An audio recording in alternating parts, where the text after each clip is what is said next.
Bismillahirrahmanirrahim. Alhamdulillahi rabbil alamin. Wassalatu wassalamu ala ashrafil anbiya'i wal mursalin Sayyidina Muhammadin wa ala alihi wa sahbihi ajma'in. Subhanaka la ilma lana illa ma 'allamtana innaka antal alimul hakim. Wa la hawla wa la quwwata illa billahil aliyyil azim. Allahumma inna nas'aluka ilman nafi'a wa nas'aluka rizqan tayyiban wa nas'aluka amalan mutaqabbala. Allahumma inna na'udzu bika min ilmin la yanfa' wa qalbin la yakhsha' wa amalin la yurfa' wa du'a'in la yusma'. Allahumma la tu'akhidhni bima yaqulun waghfir li mimma la ya'lamun waj'alni khairan mimma yadhunnun, amma ba'd. Terima kasih kepada pengacara majlis, sahabat ana. Seterusnya sidang pendengar yang dirahmati Allah Subhanahu wa taala. Alhamdulillah, syukur kepada Allah Subhanahu wa taala kita dapat bersama-sama pada malam ini di dalam program bedah kitab karangan Dr. Nasih Ulwan. InsyaAllah mudah-mudahan program kita pada malam ini diberkati dan juga dirahmati oleh Allah Subhanahu wa taala. Kitab yang kita akan sama-sama bincangkan pada malam ini iaitu daripada silsilah Madrasatud Du'a, sebagaimana yang saya sebut tadi, karangan Dr. Abdullah Nasih Ulwan, yang mana kita bermula dengan kitab yang pertama sebagaimana yang disebut oleh ustaz pengurusi majlis, iaitu hadhihi da'wah ma tabi'atuha. Dalam masa yang sama kita boleh merujuk berkaitan dengan kitab-kitab berkaitan dengan dakwah ini. Antaranya kitab-kitab yang lain, Usulud Dakwah karangan Dr. Abdul Karim Zaidan, dan juga satu lagi kitab Min Fiqhi Dakwah karangan Syekh Mustafa Mashhur. Dan kitab yang kita akan bacakan pada malam ini, ketiga-tiga kitab ini menceritakan tentang keperluan dakwah Islamiah ini kepada semua manusia, dan ciri-ciri dan tajuk-tajuk yang berkaitan rapat dengan dakwah. InsyaAllah pada malam ini kita akan sama-sama mengambil faedah dan pengajaran daripada karya agung Syekh Abdullah Nasih Ulwan. Pertamanya kita lihat bagaimana Dr. Nasih Ulwan ini dia menyebut kepada kita muqaddimah, la budda lil mad'u wad da'iya ay ya'rifa tabi'ata hadhihi da'wah allati syarrafa Allahu al-umam bi'tinaqiha.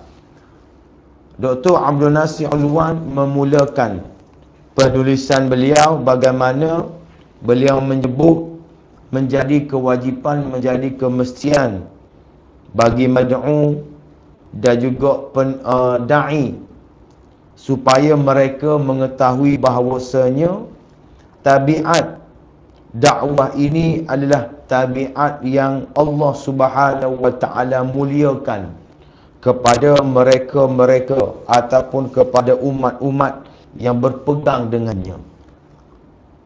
Mereka yang bekerja ataupun mereka yang melakukan kerja-kerja dakwah ini adalah mereka yang dimuliakan oleh Allah Subhanahu wa taala. Wa syarrafad du'a wal ulama bihamliha wa tablighiha. Dan Allah Ta'ala memuliakan doa dan juga ulama-ulama yang menggerakkan kerja-kerja dakwah ini tidak lain tidak bukan iaitu menyeru manusia supaya berpegang kepada Islam, supaya berpegang kepada Allah, agama Allah Subhanahu wa taala. Sebab itu penulis membawakan ayat-ayat Al-Quran sebagai contoh, wa man yabtaghi ghairal islami dinan falan yuqbala minhu wa huwa fil akhirati minal khasirin.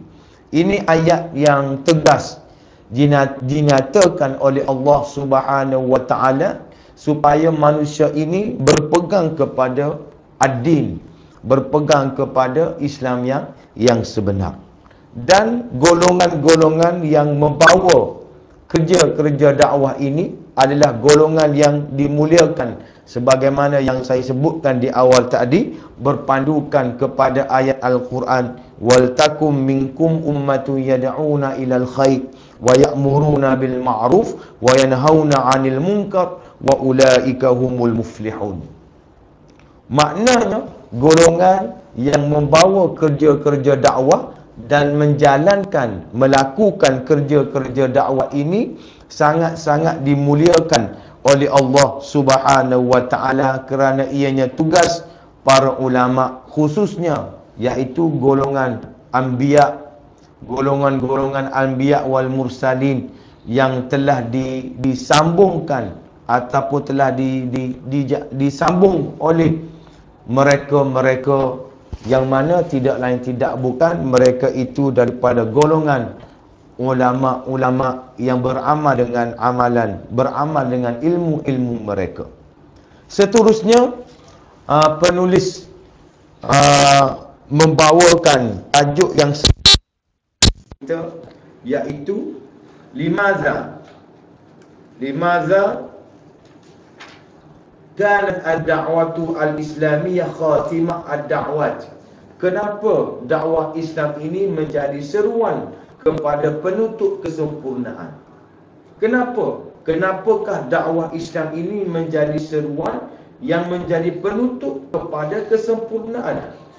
Itu persoalan yang ditulis oleh almarhum penulis kita, yang mana dia telah menyebut kepada kita bahawasanya dia telah membawakan ayat Al-Quran yang menjadi bukti bahawasanya Nabi ini adalah khatamul anbiya, khatamul da'wat. Maka Muhammadun aba ahadin min rijalikum walakin rasulallahi wa khataman nabiyyin. Ayat itu menjadi dalil dan hujah bahawasanya Nabi SAW ini menjadi Nabi yang terakhir, yang menutup kerja-kerja dakwah yang telah dimulakan oleh Al-Anbiya Al-Mursalin yang terdahulu, dan penutupnya telah disudahkan, telah dikhatamkan oleh Rasulullah SAW. Sebab itu kita lihat bagaimana awal-awal penurunan agama Islam. Awal-awal penurunan agama Islam ini kita lihat bagaimana penurunan agama Islam ini ataupun syariat Islam ini adalah secara berperingkat dan bertempoh. Yang mana berperingkat dan juga bertempoh ini kerana mereka melihat, kerana Allah Ta'ala melihat keadaan manusia, suasana manusia pada masa itu. Mereka ini memerlukan masa untuk melaksanakan syariat-syariat yang telah diturunkan oleh Allah Subhanahu wa taala. Maka apabila segala syariat-syariat telah diturunkan kepada mereka, maka mereka telah disudahkan, mereka telah ditamatkan dengan kesempurnaan yang dibawa oleh Rasulullah sallallahu alaihi wasallam. Ini sebab itu disebut di dalam kitab ini, dia kata wa min ajli hadhihi an-nusus wa hadhihi al-ma'quliyah kanat ar-risalatu al-muhammadiyyah wa ad-da'watu al-islamiyyah khatimatu risalat wa ad-da'awat ila yaumil ba'ts wan nusyur.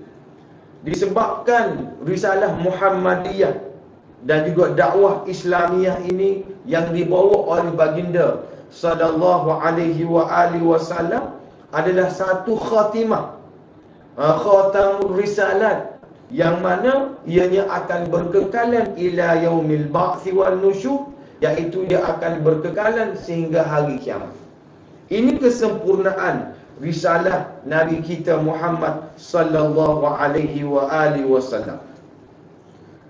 Seterusnya dibawa lagi tajuk yang seterusnya, limadza kanat ad-da'watu alamiyah wa 'ammah. Kenapa dakwah Islam ini alamiyah wa 'ammah? Kenapakah dakwah itu menyeluruh dan juga umum? Kenapa sifat dakwah itu adalah menyeluruh dan juga umum? Iaitu sebagaimana yang disebut di dalam buku ini, iaitu kerana apa? Kerana ianya mempunyai, kerana keadaannya yang mempunyai unsur kemanusiaan di dalam pensyariatannya dan juga sandarannya, iaitu ianya menjadi fahiya rahmatul lil alamin, rahmat kepada sekalian alam, wahia hidayatul linnasi kafah, wahia minhajun lil bashariyah ammah. Kerana apa dakwah itu bersifat alamiah dan juga umum? Kerana ianya memberi rahmat kepada sekalian alam. Dakwah Islam ini memberi rahmat kepada sekalian alam, bukan semata-mata kepada manusia, tetapi kepada alam, tetapi kepada makhluk-makhluk yang berada di antara langit dan juga bumi. Ini kelebihan dakwah Islam yang bersifat alamiyah dan juga ammah. Dalam masa yang sama, hidayatul linnas, menjadi hidayah, menjadi petunjuk kepada manusia kafah, semuanya, bukan semata-mata kepada orang Islam, tetapi kepada manusia-manusia yang lain. Dan ianya menjadi minhajun lil bashariyah, dan ia menjadi manhaj kepada manusia, menjadi manhaj, menjadi aturan, menjadi manhaj, menjadi peraturan kepada manusia. Maknanya dakwah Islam ini adalah menjadi dakwah, menjadi manhaj dan juga aturan kepada manusia, yang mana ianya satu perkara yang sangat-sangat comel, yang juga yang sangat-sangat cantik. Penulis bawa, kenapa penulis mengatakan rahmatan lil alamin, hidayatul linnasi kafah, minhajun li basyariyah, berpandukan kepada ayat-ayat Al-Quran, wa ma arsalnaka illa rahmatan lil alamin, wa ma arsalnaka illa kafatan linnas basyiran wa nadhira, qul ya ayyuhan nas inni rasulullahi ilaikum jami'a. Berpandukan kepada ayat-ayat ini, maka sifat ataupun dakwah Islam itu adalah bersifat alamiah dan juga ammah. Itu tajuk-tajuk yang dibawa oleh penulis kita, iaitu almarhum. Dan saya ingin mengambil sedikit lagi di dalam tajuk ini, bagaimana penulis membawa ucapan daripada Rubai ibn Amir.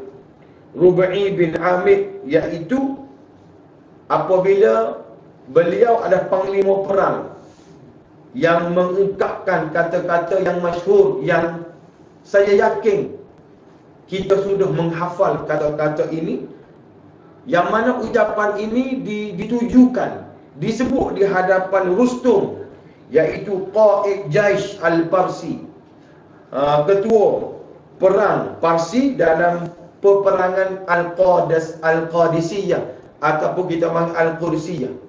Ucapan dia iaitu ibta'athana Allah linukhrijan nas min ibadatil ibad ila ibadatillah, wa min dhiqid dunya ila si'atiha, wa min jawril adyani ila adlil Islam. Maksudnya iaitu dakwah Islam. Dakwah Islam ini tidak lain tidak bukan iaitu Allah Ta'ala nak mengeluarkan manusia supaya daripada menyembah manusia kepada menyembah Allah Subhanahu wa Ta'ala. Manusia mengabdikan kepada manusia sendiri. Maka datangnya dakwah, datangnya Islam nak keluarkan manusia supaya mengabdikan diri kepada Allah Subhanahu wa taala. Nak keluarkan manusia daripada kesempitan dunia kepada keluasan dunia, iaitu berpandukan, berpegang kepada Islam, dan daripada kejahatan agama-agama kepada keadilan Islam. Inilah alamiah dan juga ammahnya dakwah Islam ini, terpulang ataupun tidak khusus kepada orang-orang Islam, tetapi juga kepada orang-orang bukan Islam. Ini kelebihan yang ada kepada dakwah Islamiyah. Sebab itu di awal-awal lagi penulis kita membawakan bahawasanya besarnya ganjaran, besarnya pahala kepada mereka-mereka yang telah melaksanakan dan telah melakukan kerja-kerja dakwah ini, tidak lain tidak bukan adalah kerana Allah Subhanahu wa taala. Seterusnya penulis membawa tajuk yang seterusnya kepada kita, ma hiya azhar khasa'is hadhihi dakwah. Apakah tonggok atau apakah tonggoklah ataupun tuku kepada dakwah ini, ciri-ciri dakwah Islamiah. Apakah tonggok utama? Apakah ciri-ciri utama kepada dakwah Islamiah ini? Maka penulis telah menyusun dalam kitabnya yang kita bacakan pada malam ini kepada 7 ciri-ciri. Ciri yang pertama iaitu Ar-Rabbaniyah. Rabbaniyah ini iaitu yang pertama, iaitu Rabbaniyah. Bermaksud apakah yang dimaksudkan dengan Rabbaniyah? Anna ahkama hadhihi syari'ati wa azamatiha wa mabadiha laysat min wad'i bashar yahkumu al-qusur wal adl wa ta'assur bi mu'assiratil makan wa zaman wa thaqafat. Maksudnya syariat Islam ini dan juga hukum-hukum dan peraturan-peraturan Islam ini bukanlah min wad'i bashar, bukannya daripada ciptaan manusia. Hukum-hukum, undang-undang, prinsip-prinsip yang ada di dalam syariat Islam ini bukannya ciptaan manusia, yang mana ciptaan manusia kok mana-mana pun ianya adalah lemah dan mempunyai masalah, mempunyai lompang dan mempunyai kekurangan di sana dan juga di sini. Maka sifat Islam ataupun dakwah Islam itu iaitu adalah mari datang daripada Allah Subhanahu wa taala. Datang daripada Allah Subhanahu wa taala, bukannya daripada ciptaan manusia. Sebab itu penulis membawakan ayat Al-Quran, wa ma kana lil mu'minin wa la mu'minah idza qadallahu wa rasuluhu amran ay yakuna lahumul khiyaru min amrihim. Ayyakuna lahumul khiyaratu min amrihim. Jelas apabila adanya hukuman di hadapan kamu di kalangan orang-orang yang beriman, sama ada lelaki ataupun perempuan, sekiranya perkara itu telah diputuskan oleh Allah Ta'ala dan juga Rasul, maka tidak ada pilihan bagi kamu untuk kamu mengambil selain daripada apa yang telah ditetapkan oleh Allah Subhanahu wa taala. Benda yang kita kena faham bahawasanya dakwah Islam ini sifat yang pertama iaitu tidak lain tidak bukan Ar-Rabbaniyah, ciptaan Allah Subhanahu wa taala, bukan ciptaan manusia itu sendiri. Yang kedua disebut di sini, sebab itu di akhir tulisan dalam tajuk Rabbaniyah ini, penulis ada membawakan kepada kita afa hukmul jahiliyyati yabghun wa man ahsanu minallahi hukman liqaumin yuqinun. Ini ayat tempelat daripada Allah Subhanahu wa taala kepada orang-orang, kepada manusia-manusia yang mengambil undang-undang, yang mengambil hukum-hukum ciptaan manusia, bukannya ciptaan Allah Subhanahu wa taala. Ini ayat tempeluk yang bagi kita orang panggil KO lah. Bila kena ayat ni KO. Kita tak boleh nak lawan lagi, kerana Allah Taala telah menegaskan kepada kita kok mana-mana pun kita mesti melaksanakan, kita mesti menunaikan undang-undang, hukum-hukum dan juga syariat-syariat yang telah ditetapkan oleh Allah Subhanahu wa taala. Yang kedua asyumul. Yang kedua iaitu asyumul, iaitu menyeluruh. Sifat dakwah Islamiah ini yang kedua iaitu menyeluruh. Apakah yang dimaksudkan dengan menyeluruh? Anna syariat al-islamiyah al-gharra ishtamalat ala nazmin wa ahkamin wa tashri'atin fi kulli janibin min jawanibi takwini wal bina'i wal islah wa fi kulli nahiyatin min nawahil mujtama' wal hayat, sampai ke akhir. Panjang. Apa yang penulis nak maklum kepada kita menyeluruh ini, iaitu dakwah Islamiah ini merangkumi semua peraturan-peraturan hukum hakam dan perundangan yang ada di dalam kehidupan kita. Apa saja perkara-perkara yang ada di dalam kehidupan kita itu tidak lari daripada Islam.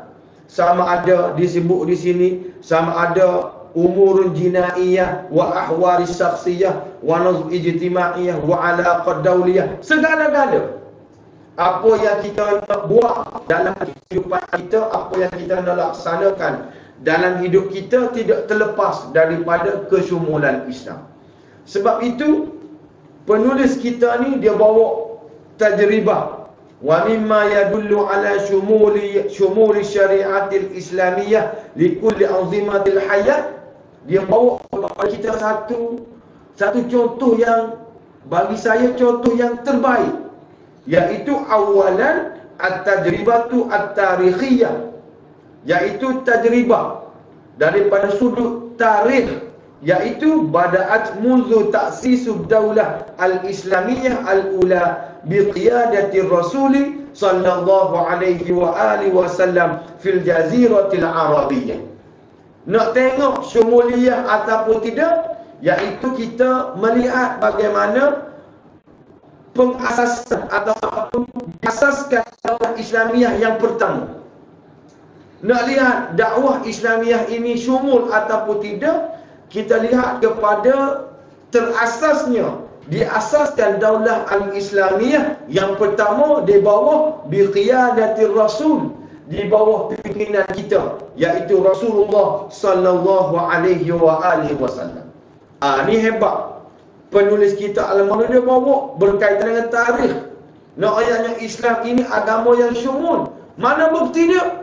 Iaitu negara Islam yang pertama, iaitu Madinah Al-Munawwarah. Bagaimana Nabi mengasaskan sebuah negara Islam yang menunjukkan kepada kita bahawasanya syumuliyatul Islam. Sebab itulah apabila Nabi berjaya mengasaskan negara Madinah, maka Allah Ta'ala menurunkan ayat Al-Quran yang terakhir, iaitu Al-yawma akmaltu lakum dinakum wa atmamtu alaikum ni'mati wa raditu lakumul Islam madinah. Ini bukti bahawasanya Islam ini adalah agama yang syumul.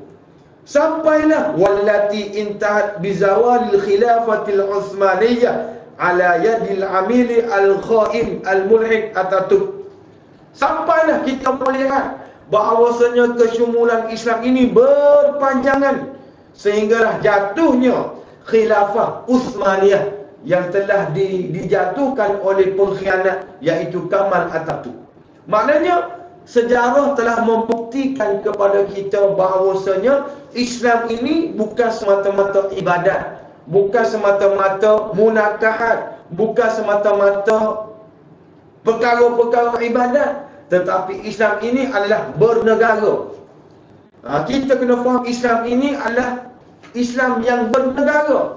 Apabila Islam ini bernegara, maka tidak dapat tidak menjadi kewajipan kepada orang Islam mesti melibatkan diri dengan politik Islam. mesti melibatkan diri dengan politik Islam, mengambil hal ehwal apa yang berlaku. Kerana apabila kita cara kepada politik Islam, maka insya-Allah musuh-musuh Allah Ta'ala Barat, dia tidak boleh mengambil kesempatan ke atas orang Islam untuk memburuk-burukkan Islam dan untuk melemah-lemahkan orang Islam. Di sini juga dia sebut kepada kita, nak menguatkan lagi hujah bahawasanya Islam ini adalah agama yang syumul, iaitu fafil qadaya al-madaniyah wal iqtisadiyah. Islam agama yang syumul, yang membincangkan tentang iktisad, membincangkan tentang ekonomi Islam. Maka Allah Ta'ala sebut di dalam Al-Quran, ya ayyuhallazina amanu idza tadayantum bidainin ila ajalin musamma faktubu ila akhir ayat. Ini bukti berkaitan dengan iktisad, bagaimana Islam, cara Islam menceritakan, meletakkan kaedah berkaitan dengan ekonomi Islam. Begitu juga dengan dustur perlembagaan, wa amruhum syura bainahum. Begitu dengan al-qadaiyah, iaitu wa idza hakamtum bainan nasi an tahkumu bil adl. Begitu juga dalam unsur al-uqubat al-jinaiyah, kutiba alaikumul qisasu fil qatl al-hurru bil hurri. Begitu juga dengan al-i'dad al-harbi. Sampai tahap tu sekali Islam syumul, tidak syumulnya Islam ini sebut kaedah-kaedah bagaimana kita menghadapi musuh. Wa a'iddu lahum mastata'tum min quwwah. Dan disebut juga di sini iaitu al-alaqat ad-dawliyah, iaitu hubungan antarabangsa. Bagaimana kita nak engagement, bagaimana kita nak menghadapi, nak buat orang panggil peraturan-peraturan dengan negara-negara yang lain.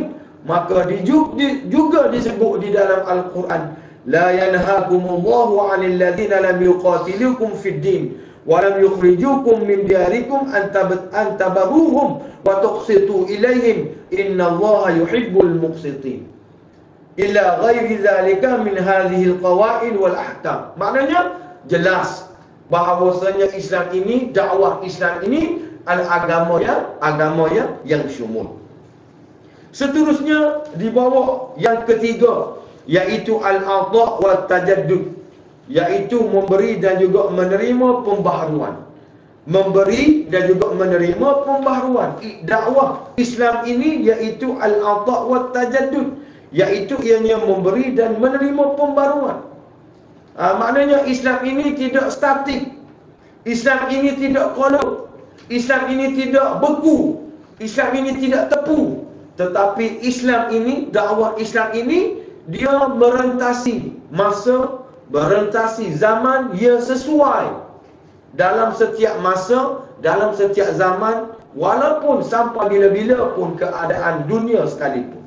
Ini kelebihan yang ada kepada dakwah Islamiah. Sebab itu kita lihat bagaimana di dalam buku ini juga, iaitu berkaitan dengan memberi dan juga menerima pembaharuan ini. Kalau kita lihat di dalam kitab kita, disebut kepada kita bagaimana apabila kita membicarakan tentang al-'adha' wa tajaddud, maka kita tidak terlepas dengan tiga perkara.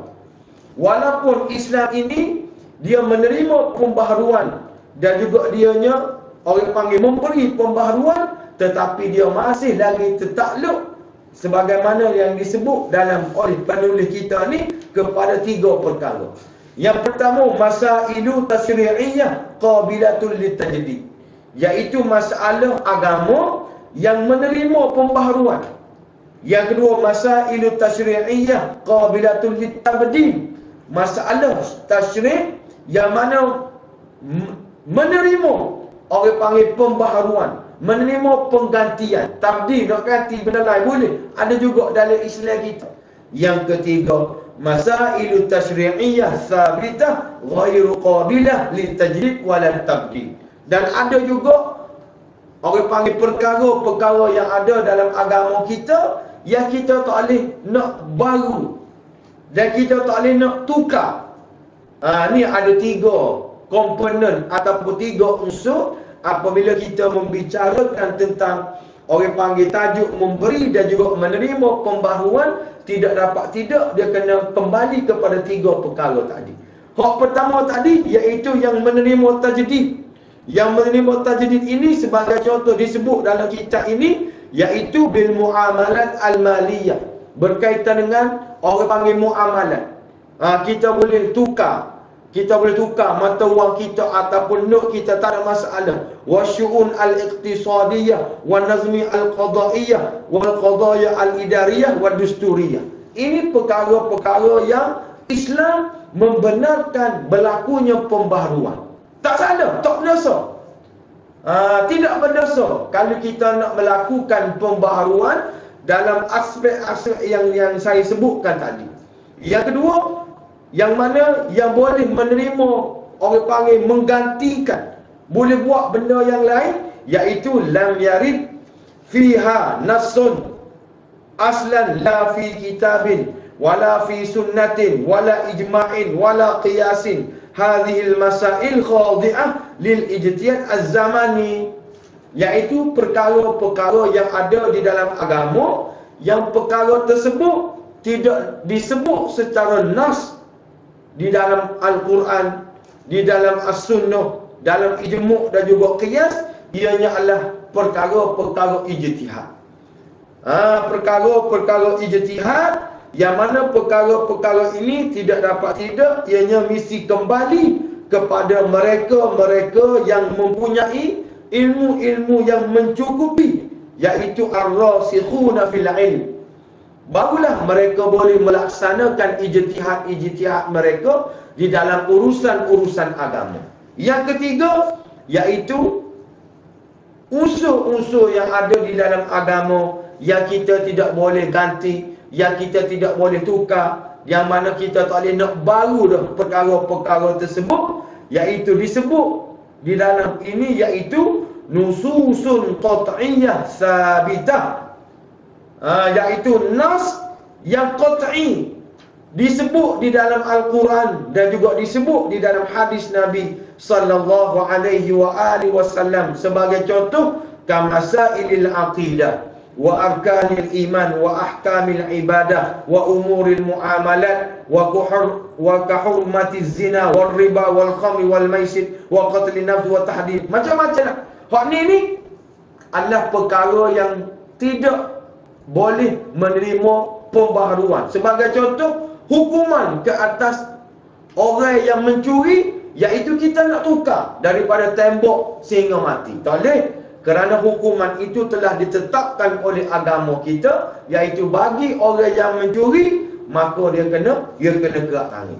3 perkara itu adalah di bawah tajuk iaitu memberi dan juga menerima pembaharuan. Walaupun Islam ini menerima pembaharuan, tetapi ada beberapa perkara yang mana ianya mesti qat'i dan ia tidak boleh ditukar ganti, walaupun ianya menjadi perkara yang walaupun zaman ini semakin maju, tetapi hukumannya tetap sebagaimana yang telah ditetapkan oleh Allah Subhanahu wa taala.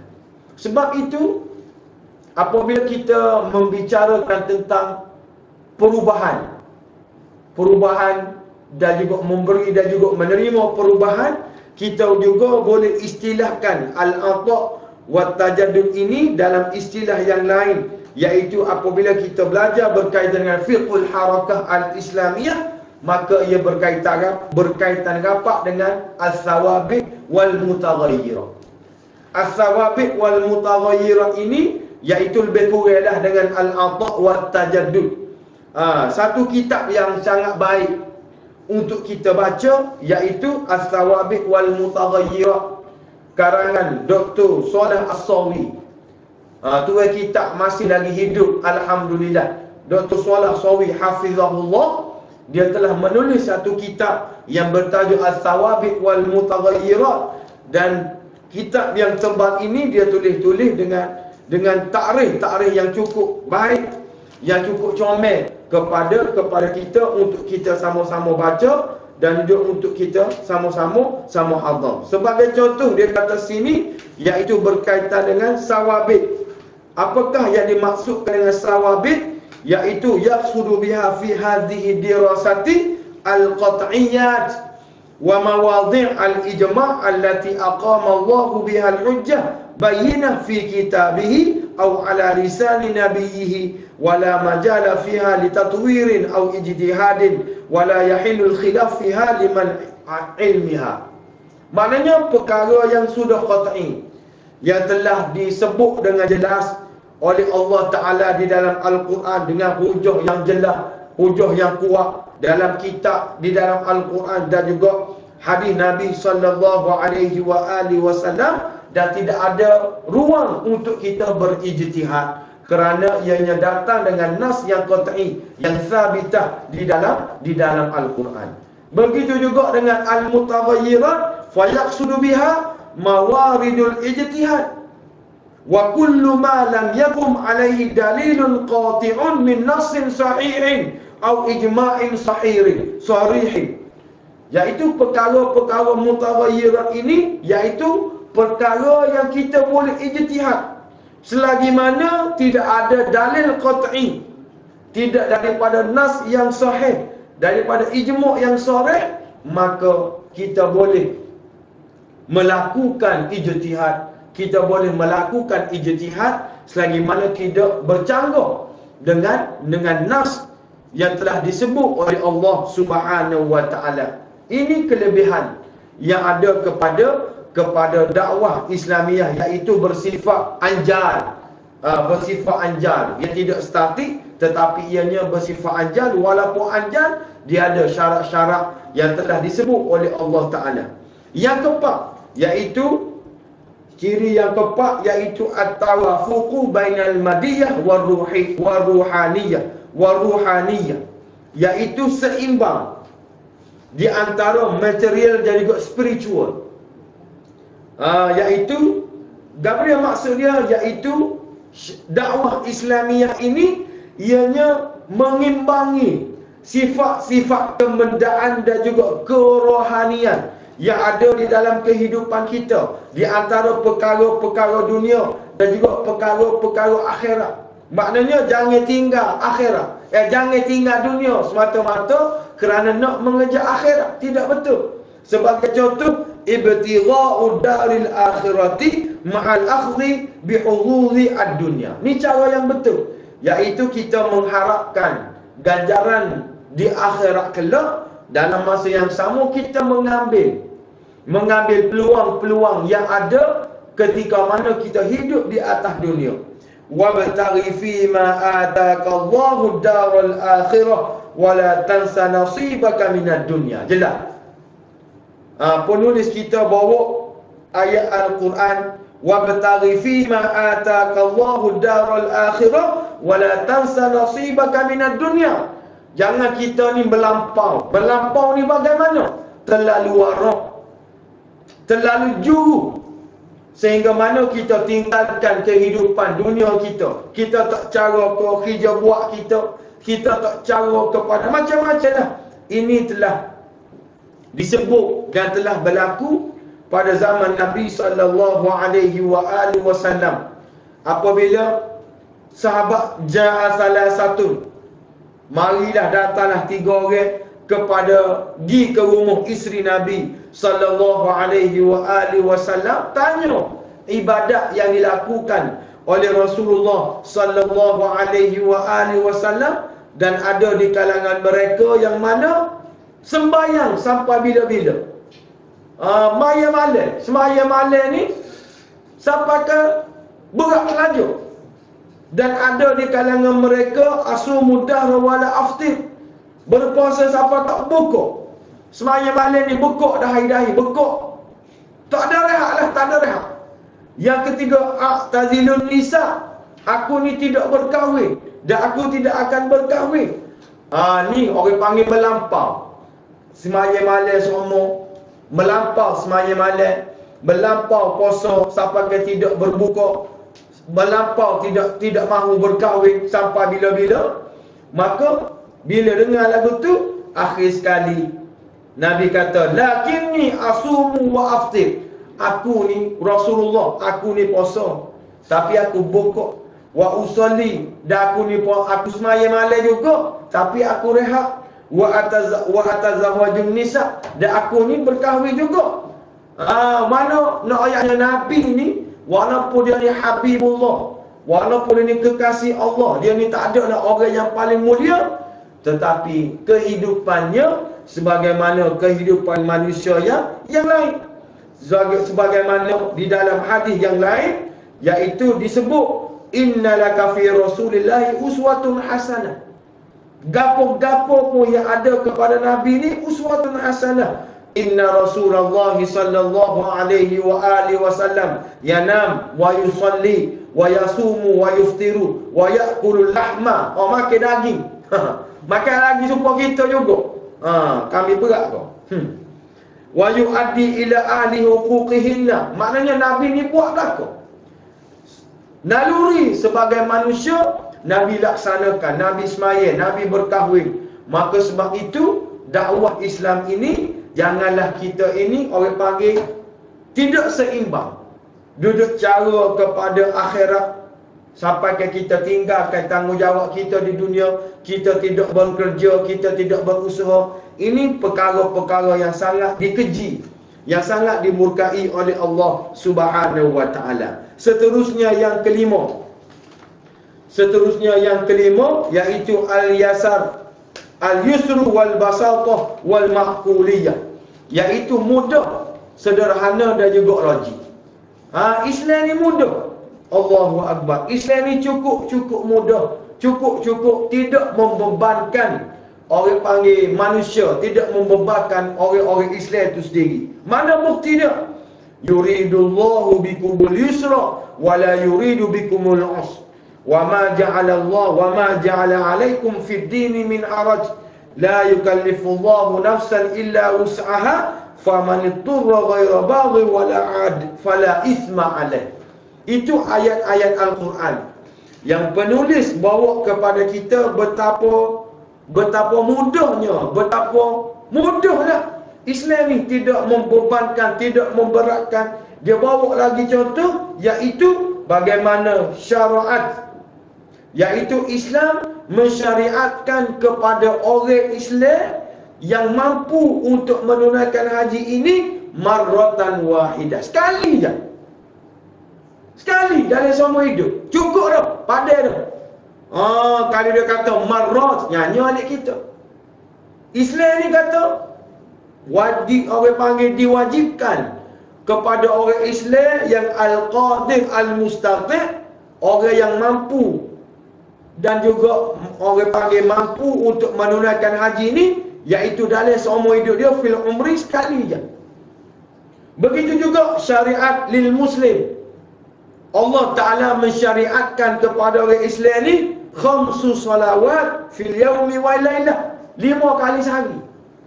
5 kali sehari ni rengeh dah, berbanding dengan puluh-puluh kali ni. Nak ayatnya Islam ni adalah agama Islam yang cukup molek, cukup baik kepada kita. Yang keenam, iaitu al-asalah wal khulud, asli dan juga kekal. Maknanya maksudnya apa sini? Al-Quran, sunnah Nabi sallallahu alaihi wa alihi wasallam ini adalah asli dan juga kekal. Kita tak boleh nak ubah.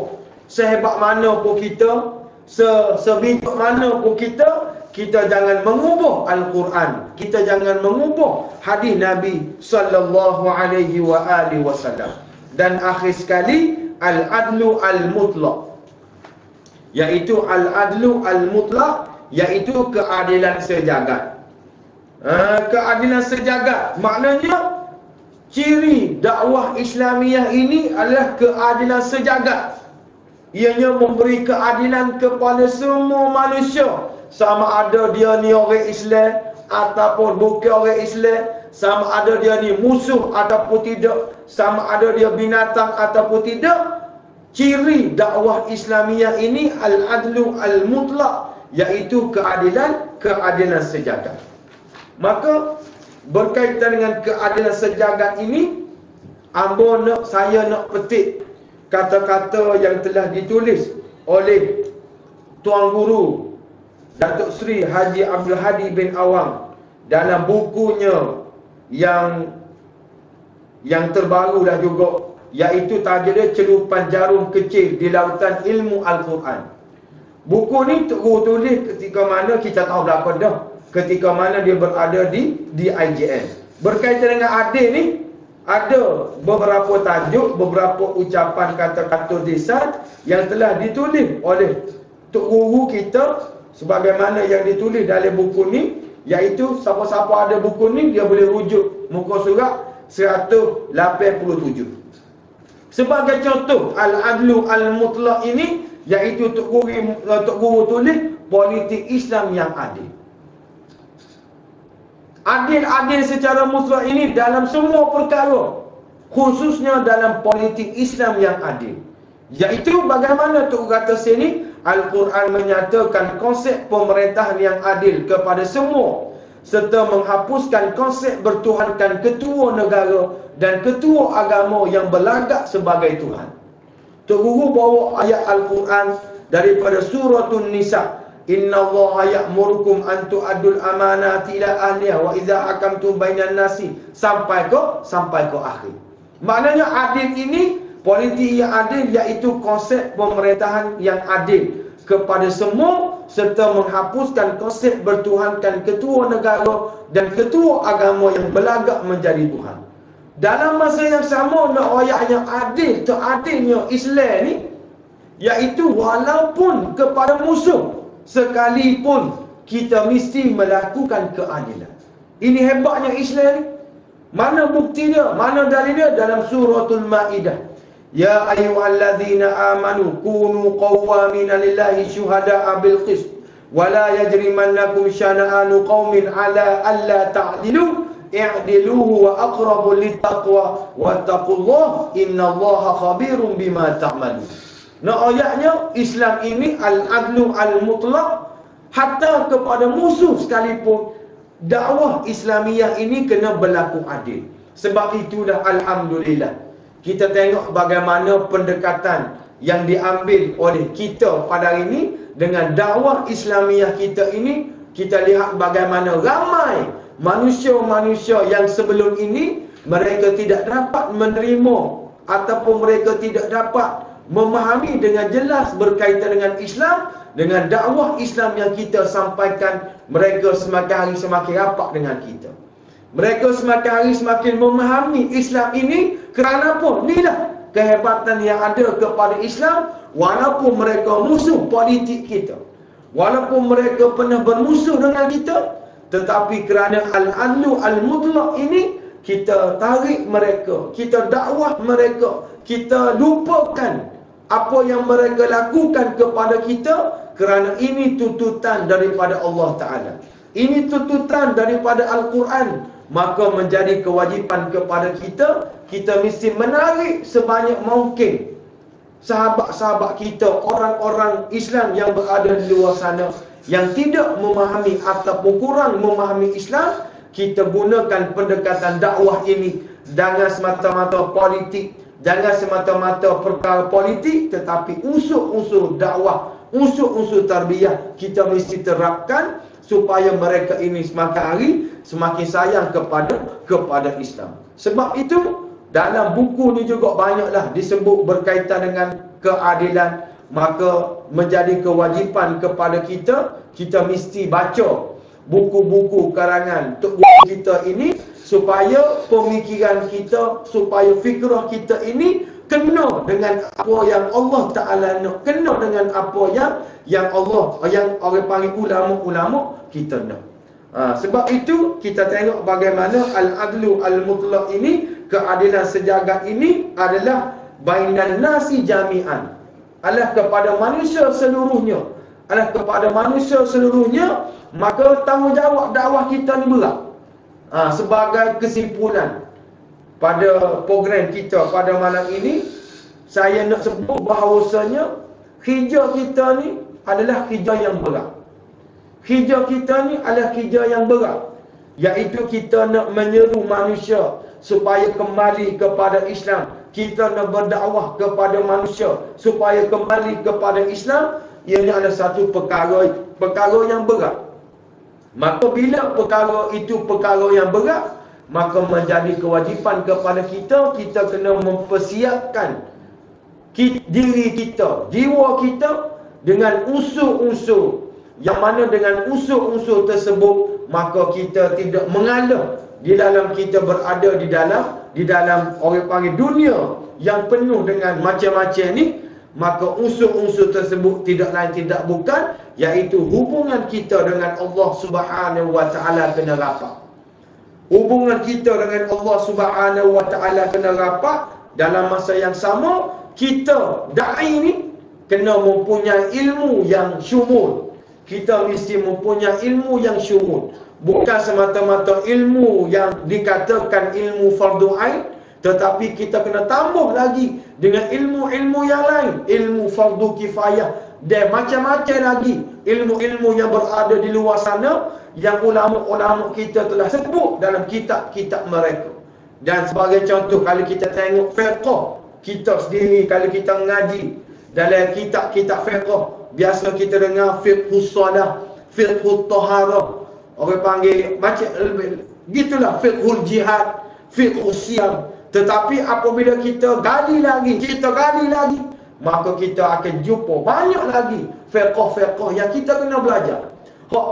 Qadhawi tulis tu dalam kitab siasat syar'iyah tu, baru orang panggil fiqhus sabah, fiqh 7, fiqhul waqi', fiqhul macam-macam dalam kitab tersebut. Maka banyak lagi fiqh-fiqh yang kita kena belajar. Tidak lain tidak bukan untuk diri kita, tetapi untuk kita menarik mad'u orang-orang yang berada di luar sana yang mungkin mereka tidak memahami Islam secara syumuliyah. Maka tanggungjawab kita sebagai da'i, sebagai orang yang memahami ilmu-ilmu agama ini, maka menjadi kewajipan kepada kita mempersiapkan sebagaimana yang saya sebut tadilah, hubungan kita rapat dengan Allah Ta'ala, dan kena mempersiapkan diri kita iaitu dengan al-i'dadus saqafi, iaitu persiapan daripada sudut saqafah.